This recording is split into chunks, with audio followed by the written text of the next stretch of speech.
welcome.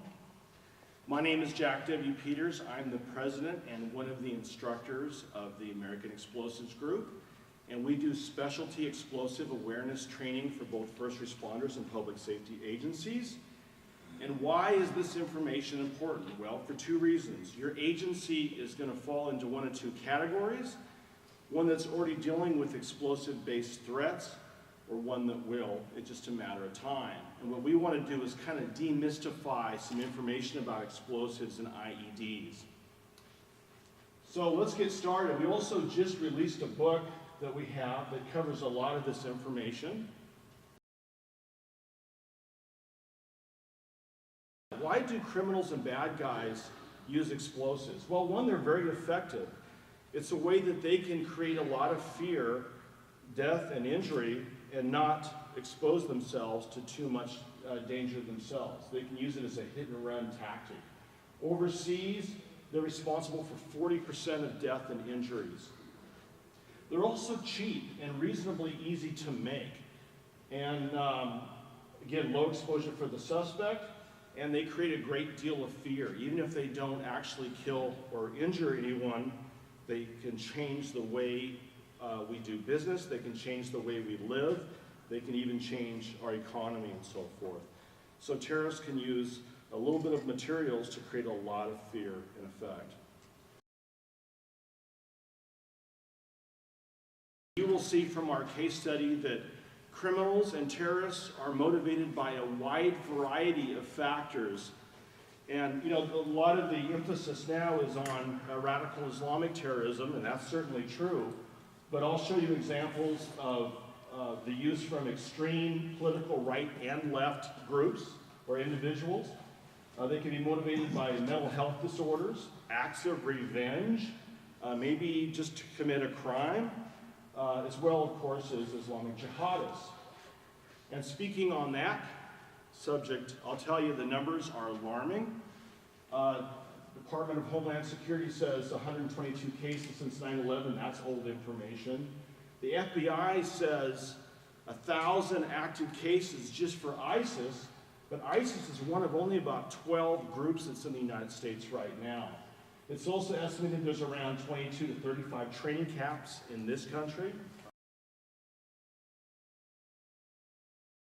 I'm going to tell you also about a doctrine called taqiyya. Now, taqiyya is an Islamic doctrine that means deception. They are essentially allowed, or they get a pass to be able to lie, deceive, befriend you, even commit acts of what we would consider blasphemy, like denying your own faith, to advance their cause. They can do this, and that's why it's virtually impossible to accurately vet refugees and other people coming in, because they can say whatever they want to. They can say they're whatever faith, whatever else. You know, we can't really verify that information. Never ask too many questions. You know, and they may tell you if you ask them, because a lot of times these people want attention, right? Like our hoax boy, he wants attention, so they may tell you. And I would ask anything. Keep them on the phone.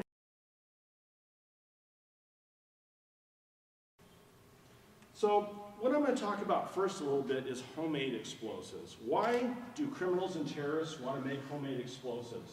When they want to make a bomb, they got to look at what they can purchase, what they can make, or what they can steal.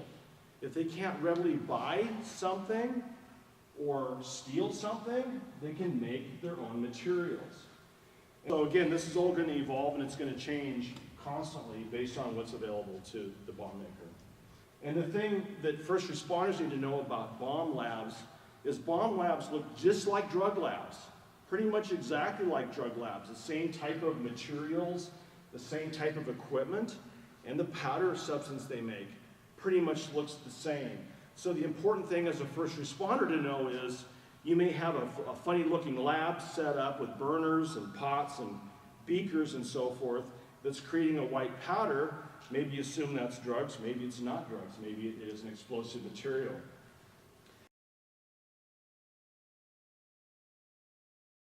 This is important to know because there's a really common homemade explosive called acetone peroxide. which is made up of acetone, hydrogen peroxide, and muric acid. This is important for first responders to know. What does it look like? Drugs, right? Looks like could be meth or cocaine or something like that. It's used by bad guys because it doesn't have nitrates in it. And this is important because equipment that's used to detect explosive materials looks for nitrates. This doesn't have it in it. What's interesting with the IED terminology, it's very generic. An IED can be a steel pipe with gunpowder and a burning fuse put in it, or it can be a very elaborate sort of device that could be nuclear, biological, with computer chips and different type of circuitry and so forth, to be very, very complicated, but it's a generic term that pretty much fits everything. An IED is only limited to what the bomb maker has access to and their creativity. There's all kinds of different IEDs. And it only gets worse. It's like, geez, Jack, you have any good news? I'm afraid I don't, because they can work their way anyway up from a pipe bomb into something that could be chemical, biological, radiological, nuclear, or traditional explosives. Again, it could be anything. And it just, you know, again, it could always be worse. Every IED, pretty much regardless of its complexity, has some basic sort of common structure. One is it has a trigger device. Triggers can be anything. On a very, very simple device, it can be a burning fuse, right? You light the fuse and it burns to set it off. That's a simple trigger. But for a more advanced IED, it could be anything that's electronic, car alarms, cell phones, door openers, remote-controlled cars, radio signals, trip wires, virtually anything, or command wire where they physically run wire to the device and set it off with the battery. Cell phones are used commonly because there's a small switch that's used that is like a relay, where they can take a very small signal from even a beep on a watch or a cell phone, and then they can use a relay to put more power to it once that goes off to set off a blasting cap. So the bad guy can look from afar, dial the phone number, and then it goes off. And that's why EOD crews and anti-bomb crews will use radio jammers and so forth, and that's why it's good as first responders not to key up your mic around suspicious devices, because they could be set to go off with even your radio signal.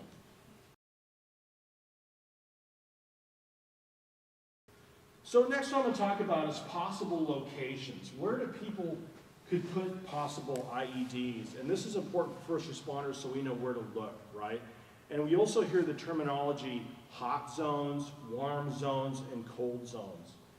If my briefcase over there was the target, it's left behind, at the end of the day, it's still there, everyone else is gone, and it's got an antenna sticking out of it, right? That's a trigger, a possible trigger device that looks suspicious. That's our hot zone. And maybe back here is our warm zone, and then our staging area is down the hall, which is our cold zone, where people are going to come into, that sort of thing. But again, this is all based on deception. In this diagram, this is a school building where here's the potential bomb in a backpack in the lobby, and the emergency vehicles are parking out here in the cold zone.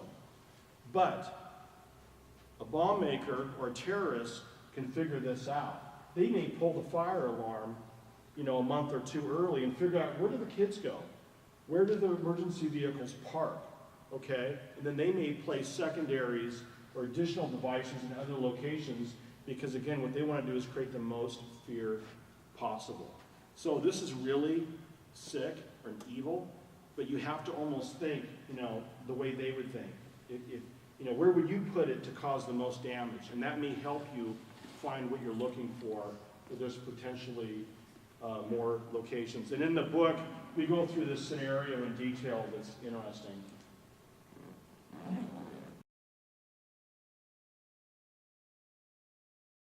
As a first responder, you are not the one that's going to be cutting the blue or the red wire. What you want to do is is pay attention to what's going on and have a look and establish an exclusion zone to keep other people away from that area, right? And then in doing so, we got to look at what would the secondary locations possibly be if someone was to plant more than one device. Always look at what could the possible secondaries be. Don't let any non-bomb personnel in. You know, here's our target. As a first responder, you block everything else out here. Don't let anyone in here, and then the news shows up. We want to, you know, cover the story. I'm sorry you have to do that from out there, right? You keep everybody out of there. Understand that the first one can just be a diversion, and the real threat is maybe goes off later to target the first responders. That happens frequently. And is there a critical asset? Is there like some sort of target that they could place multiple targets at to create the most amount of damage, like maybe at some kind of a treatment plant or water supply or dam or something like that? Called the bomb squad. The bomb techs love this stuff. They live for this stuff. They're brave, they know what they're doing, and because there's so many variables, they can't have a procedure for everything. So what they do is they use what they call render safe procedures. Based upon what they know and understand, based on all the years of experience and training, especially from Iraq and Afghanistan and so forth, they know they can probably deal with the device a certain way, and they have a lot of different possibilities. They can search for the wire, they can use dogs, they can use an IED disruptor that we have at our table out there. They can physically disarm it if they have to. They can jam the radio signals. They can x-ray it, ideally with a robot or something to reduce the exposure to themselves. And then based on the information they acquire, then they can use the safe render procedures to deal with it the best they can.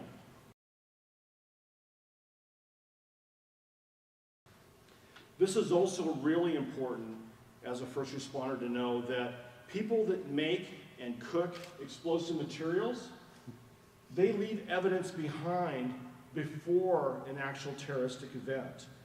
And it's someone that's going to be really sharp, maybe someone that works as an EMT or someone in dispatch or something that starts seeing some patterns that may raise a red flag. Do you have someone coming in with burns on their hands? Do you see craters out in a field from bomb testing? Are the neighbors calling and saying, we hear explosions again? And you go out and you see, or you may catch someone that's got burns and that has, you know, craters in their backyard. That's certainly something to look at. And the thing is people that make bombs, they want to test them, right? They spend their energy, they risk their life putting these things together. They take them somewhere and they test them before they use them. And that's really a good potential red flag, because obviously it's better to catch these folks before they do something in their test phase than when they actually carry out a terroristic event. So that's really important.